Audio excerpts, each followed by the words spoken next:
Navy Vet 76 with my 91/41 Carcano, or the Model 41 Carcano. And this one is marked FAT42. It's an interesting rifle. Most of these the stocks are in really good shape on them. This one, the metal's really nice. The stock is just all beat to heck. I don't know if this one actually saw any kind of battle or not, but it sure looks like it does. I'm trying out a different load today. I'm using a 120 grain SST Hornady bullet. It was originally a 270 caliber bullet that I resized to 269 diameter.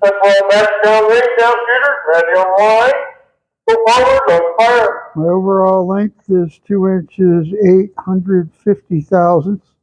Using IMR 3031, 28.5 grains. I loaded 24, as you can see. They're the red tip bullets.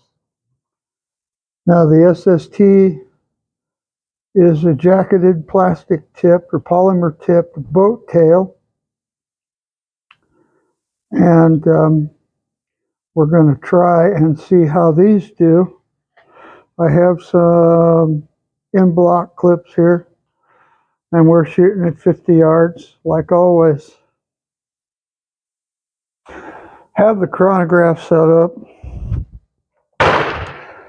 I'm using a Caldwell chronograph, and it connects to my phone through an app. And I like it because I can keep a record of my speeds, and I don't really have to write anything down. I can just print it out and get this in the in-block clip.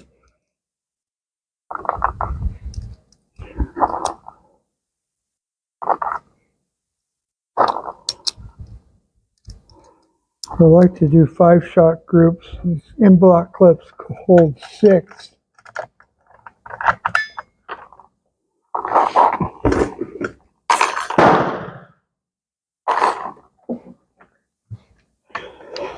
All right, let's start the chronograph.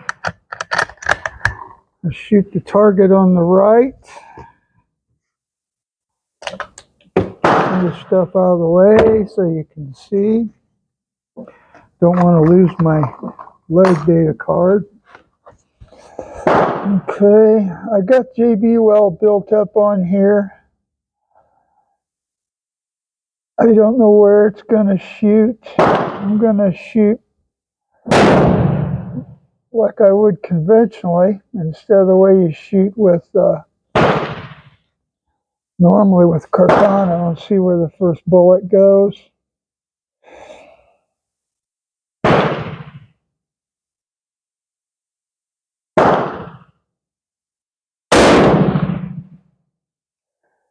Actually, I think that speed's a little slow, but for the Carcano, probably not. We're at 2,325 feet per second. Now I need to see where my elevation is. Okay, I can see we're way off to the right, and we're high. So I have not made any adjustments to that front sight since I put the JB weld on there.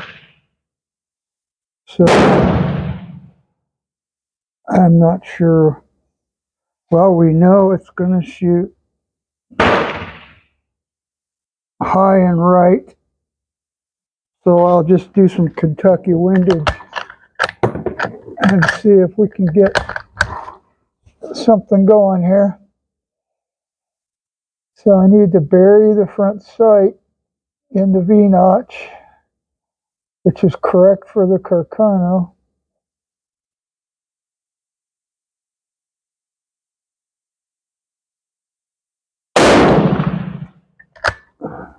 2258.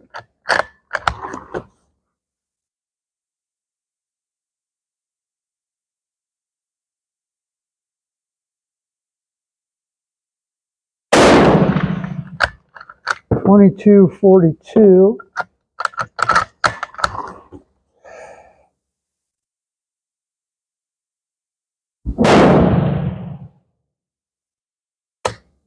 Misfire. Wonder if I didn't get a primer.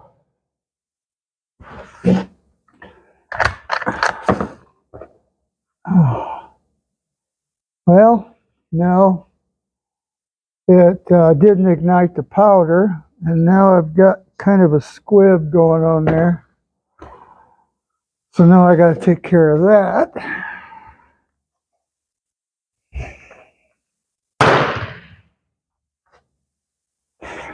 Now I knocked it out with the cleaning rod. It didn't go very far, but it didn't ignite the powder. Well, that sucks. Well,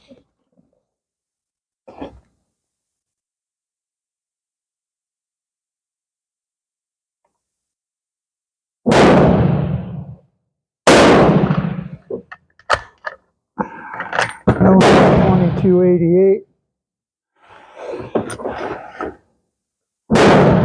I'm going to do two more.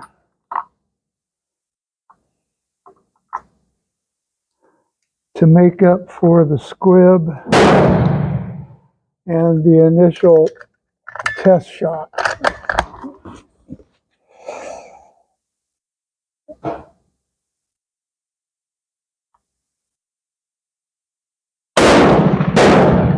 $22.36. You know, the deviation's not too bad.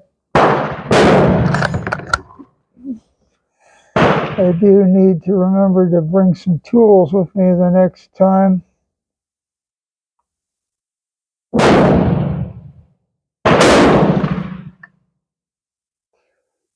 That one was $22.43.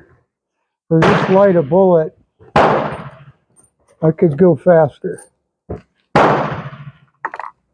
But considering that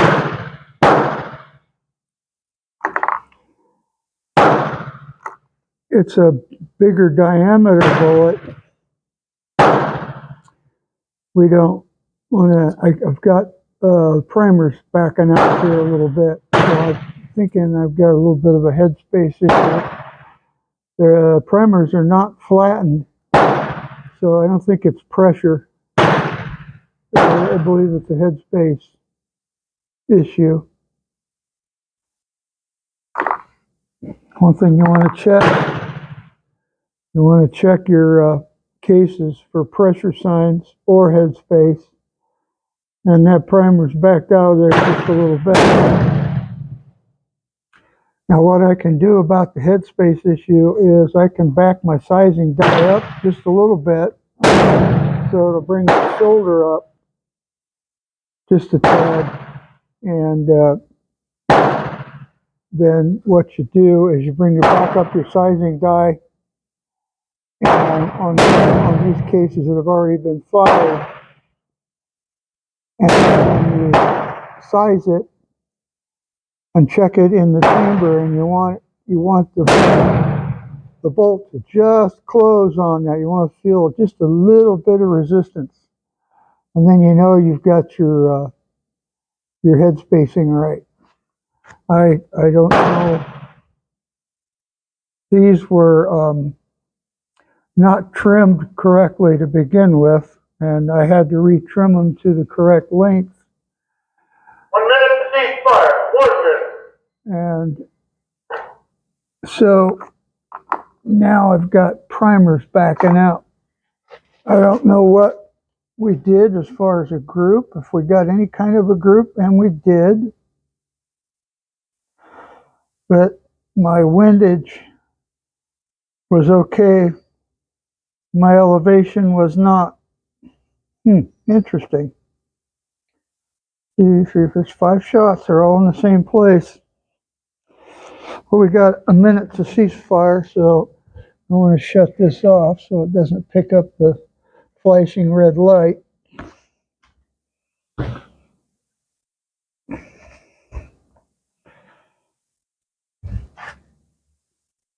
I'll tell you this.